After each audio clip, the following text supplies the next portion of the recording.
let's start with Water Street. So Coastal was involved and built the JW Marriott, Heron, and then the office tower, 1001 Water Street. With the JW Marriott, you had an interesting story about the Raptors during COVID. So the Toronto Raptors came here. What were they in town for? It was like a tournament? Well, actually, championship? As a result of COVID, I think it was primarily revolved around the fact that they needed to leave Toronto and stay in the U.S. because they couldn't play in back Canada. And forth, right? Right. And the bubble existed at Disney, and the NBA was focused on getting everybody localized. And so it promoted their ability to get in a spot and stay in a spot, practice and train and participate in the games that were isolated over at the Disney bubble there. So. And how did that work? They were like, hey, here's a new hotel that's probably not going to open to the public.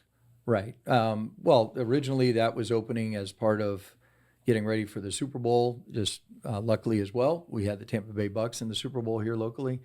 But there was the NFL had planned on the headquarters being down at Water Street, combined with the existing Marriott that existed across the street. Those were tied together, so there was a significant amount of rooms and convention meeting space that was planned for.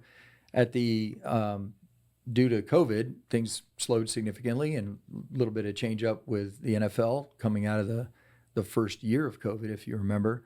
And so I think it made a lot of sense to attract the Raptors to locate in the rooms. Mm-hmm. They had the ballroom spaces that they converted into some practice facilities, and just made a lot of sense. Put the chandeliers up and then took them right back out. That's right. Get them that's out of crazy. The way. They built basically an entire training facility in the hotel. I don't know if that's a common thing. I didn't know that, but that's fascinating. They did that. I don't think it's common at all. Yeah, probably not. That was probably a COVID thing, right? Yeah. So yeah, the JW's gorgeous. That location too, was that already owned by Venick and SPP before that project was conceptualized? Well, I'm sure I'll miss some of the appropriate facts here, but as I understand it, Jeff Venick had been conglomerating much of that real estate for some time. Right. He's controlling the real estate in and around Amalie and making sure that that helps drive the product of not just the Lightning, but everything around it.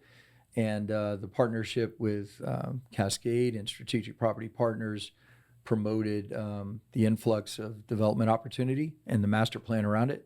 We had the pleasure and the privilege, quite honestly, to work with SPP on their vision, and we were involved with the JW as well as the Heron, which is a 420-unit apartment twin tower. Originally, the Heron was going to be a condominium on the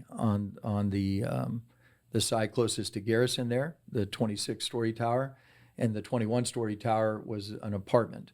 So you can see the two side by side, and also the 6-level garage that houses retail, including the Publix Greenwise at the base.